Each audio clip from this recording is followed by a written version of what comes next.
Hey everybody, how's it going? Today I'm going to be installing a set of 3-inch LED light pods on my 2016 Chevy Silverado. These light pods are from Lasfit. They sent me these to install and review. The brackets I'm using here are for a hood mount system, and these actually come from Diode Dynamics. I had to buy these separately as they don't come with the Lasfit kit. The Lasfit kit comes with everything you see here. This bracket, this hardware here, the wiring harness, which is nice, with a button to mount inside. Also has a relay on it, your hookups to the battery, and hookups to the lights themselves. They also sent me a set of these lenses that are yellow that you can swap out on here. I'll show you how to do that. The kit also comes with a set of extra pigtails if you want to run a custom harness. So I'm going to install these on my truck. It shouldn't be too difficult of an install. I'm going to install these two brackets first, and then we'll put the lights on, and then we'll do the wiring, and it should be pretty easy. So let's dig in.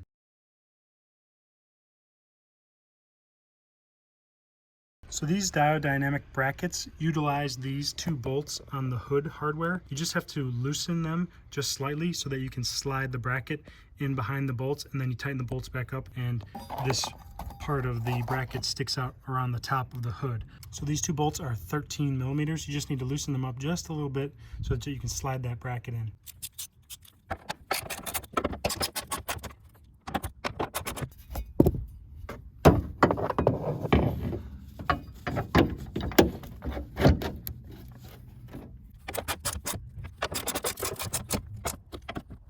That's what the bracket looks like after you've gotten everything tightened up. And I was kind of careless because this is my work truck. I really don't care about the paint. If this is your personal truck, you might want to be a little more careful when you're putting that bracket around so it doesn't scratch the top of the hood. And then this is what it looks like on the other side. Sorry for the glare from the sun, but that's where we're going to mount that light to right there. Now you don't want to totally remove those bolts, but the hood is loose, so you need to kind of squeeze it from the back side so that you get that clearance to slide the bracket in.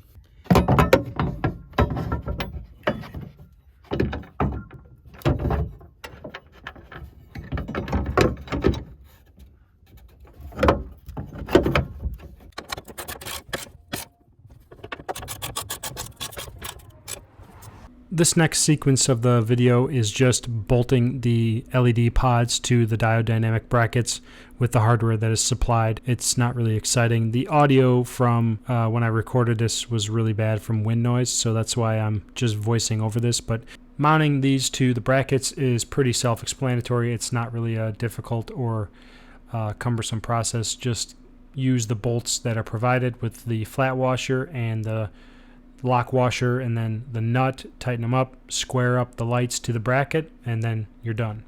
And then once you're in a position to aim these to your preference, you can twist the bracket on the Diode Dynamics hood bracket and tilt the LED to your liking once you are in a dark enough spot where you can test the output.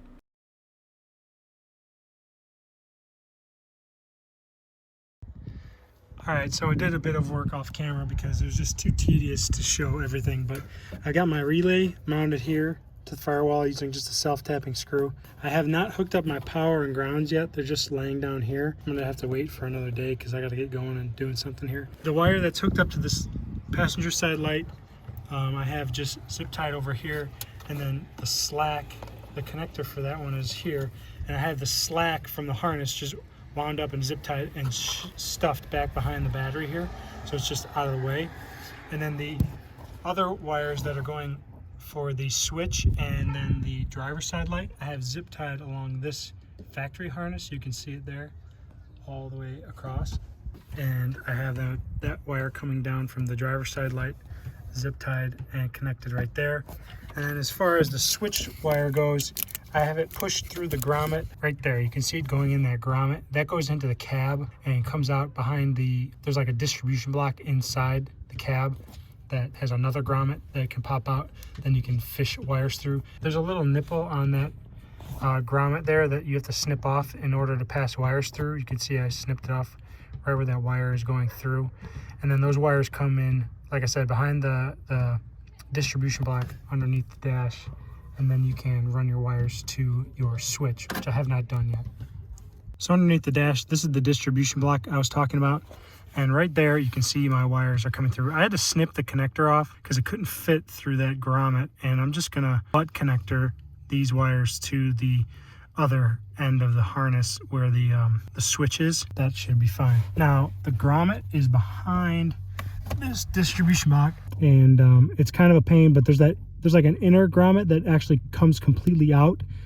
I would advise pulling that thing out first, then you can pass your wire through relatively easily, and then it's just a matter of refitting the grommet back into the hole, which is kind of a pain in the butt, but it can be done. One tip I have is you can remove these 3 bolts. There's one back here for this distribution block, and that allows you to just kind of pull it down and out of the way just enough so that it's easier to work back behind here when you're bringing your wires through into the cab. So I've got these pulled in. I'm just going to leave them dangling for now until I have time to hook up the switch. All right, so I finally got my wiring all done on this. It's been a couple days since I last worked on this, but I got the power wire from the fuse, which is right here underneath the sill here. The power wire is this red wire. I got it going to this post on the battery distribution terminal. That seems to be a good spot, and I just zip tied it here so that it stays in place.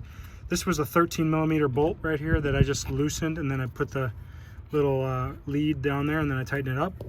Obviously I did this with the negative battery cable off before messing with any of this. You want to make sure you're not going to spark something, so take this off before you start connecting anything to the battery. This is a 10mm bolt to remove the negative battery cable.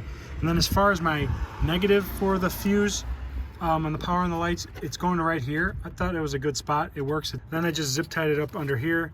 It's going to the back side of this fuse, and if I ever need to replace this fuse, I can get to it right here. But otherwise, I'm just going to keep that shoved back up underneath there to keep water off it and whatnot. You remember, that's my relay for the rest of the harness, and the rest of the wiring is just kind of shoved back down in here, and then it goes off to each respective light on each side. Let's go into the cab and I'll show you what I did in there. So the next step was getting this wired up for the switch, this is the one they provide. This switch glows red when it's in the off position, and then when it's on, it's green. I'm not real thrilled with it being red. It's super bright. I'm gonna mount it right here next to the steering wheel, and that's just where it's gonna be for me. I fed the wire down through here. So straight ahead, this is where I brought my wires into the cab, and I use these little solder connectors to connect the harness from outside to the harness that's going to the switch. It doesn't look real pretty, but I'm going to wrap this with electrical tape and zip tie the wires up, and it'll be fine. So that's what the lights look like when they're turned on. Just got to wait for it to get dark so I can go take it for a ride and see what they look like at night.